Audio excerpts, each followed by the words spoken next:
Welcome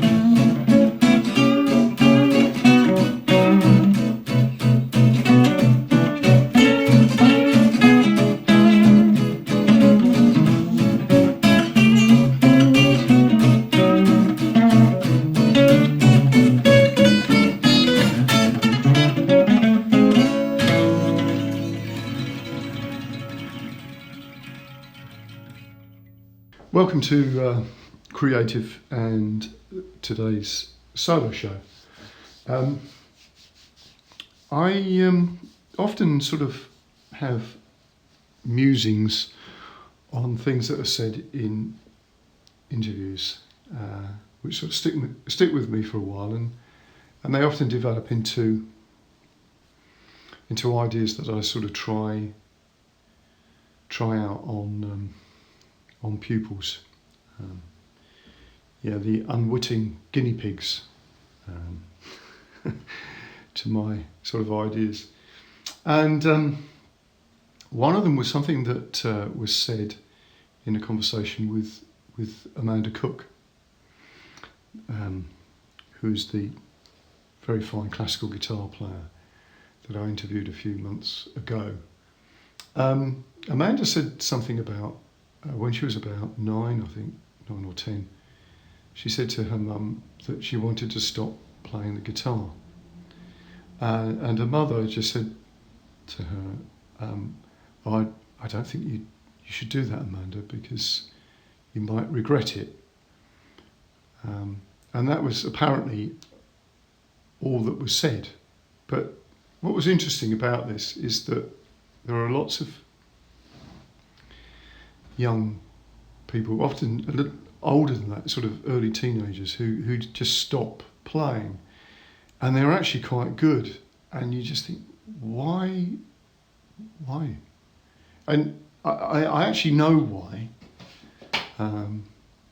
Is that obviously when things get a little bit challenging, they begin to become sort of painful, I suppose. Sometimes physically painful, but often mentally painful, that you hit that barrier and you think, I've had enough, I'll go and do something else. And the problem is, of course, in this society,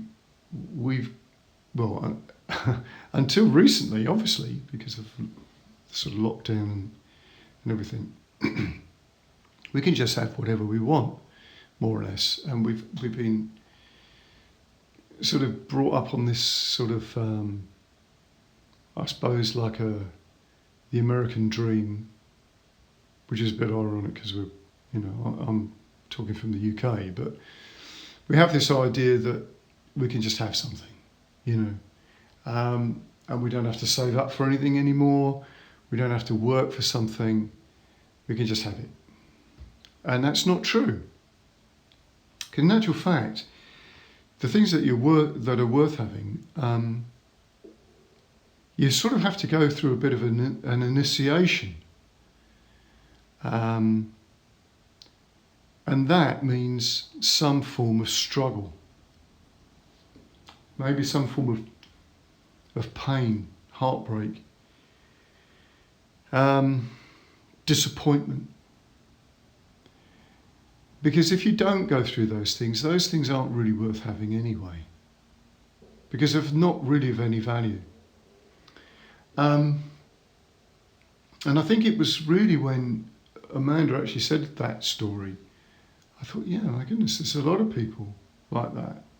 And shortly after that, I had a pupil who was a teenage girl who was really doing incredibly well, just suddenly stop. And you think, that's absurd. And I think one of the problems is that if a kid is left to their own devices and they started playing a musical instrument and then they start to struggle and they stop, maybe they'll come back to it later if they're left to their own devices. And apparently this was true with Eric Clapton, because he actually played guitar for a while and then stopped playing. later coming back to it, and then obviously, as they say, all the rest is history. But I think the problem is that parents are part of the problem. And what I mean by that is, they go, oh, all right, darling. All right, sweetheart, let's do something else. What do you fancy doing next? And I don't think that's the right thing. It should be a case of, no, touch of tough love. Now you've got to carry on with this. Let's find a way that you can organise yourself, because it's character building. Not just for the pupil, but also for the parent. This idea of parenting, and I can speak as a bit of an authority on this because I had 4 daughters. You don't ever get it right, okay? But you will definitely get it even more wrong if you just pander to the wishes of the child. Because from my experience of my own children, they developed more character when they had to overcome adversity.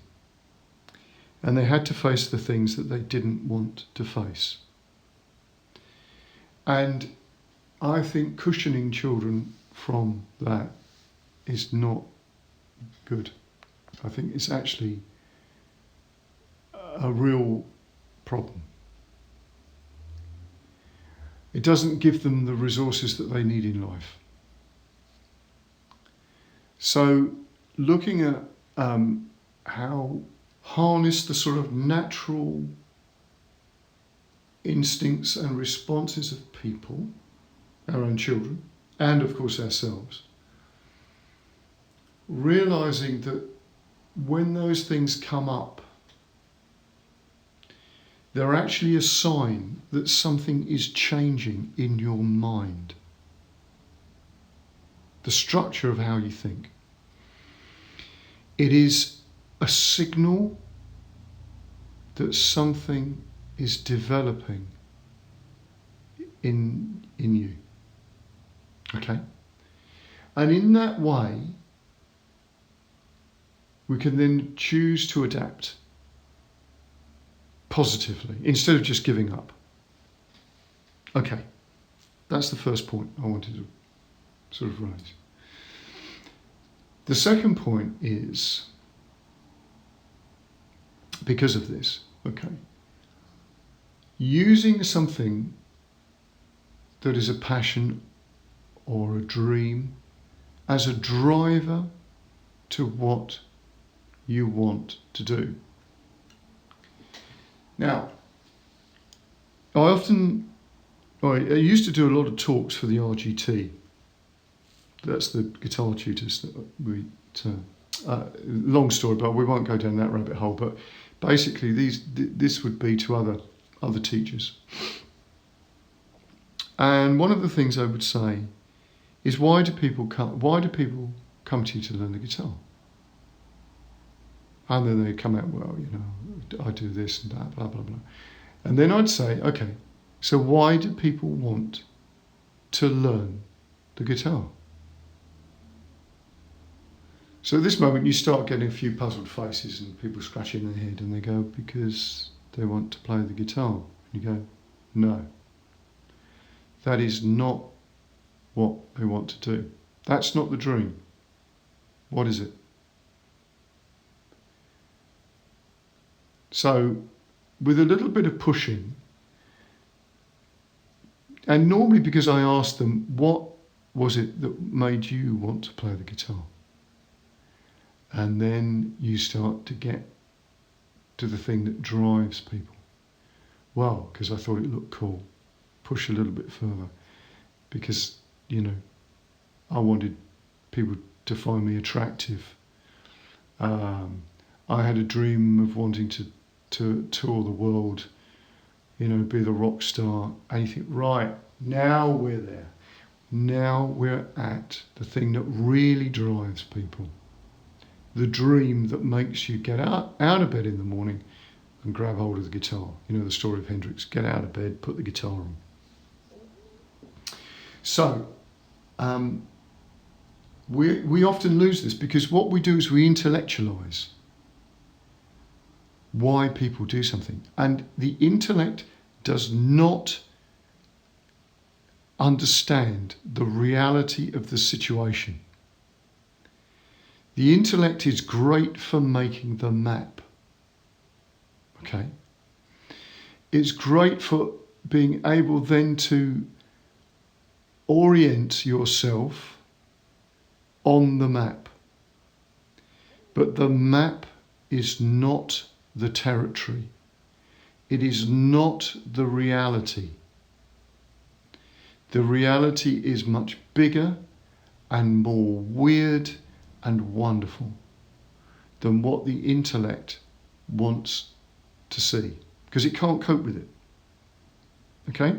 So the intellect is great at being able to navigate what it feels is the map. So the reality is built of emotional responses as well.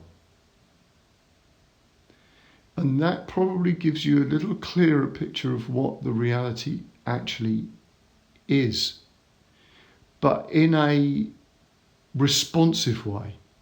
So if you feel bad about something, it doesn't necessarily mean to say it is bad, but it's picking up a signal of what's actually going on. If you can get my drift there. Right, so in other words, if you find something is difficult or frustrating or whatever, it doesn't mean to say that you've got it wrong or that it is wrong. It's just telling you that something is changing. Okay.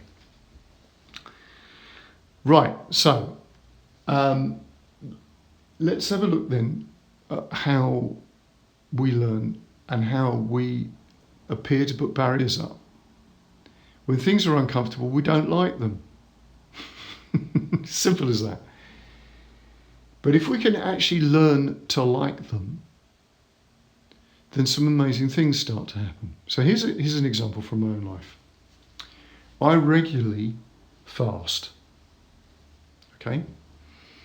And I found that has brought me some health benefits.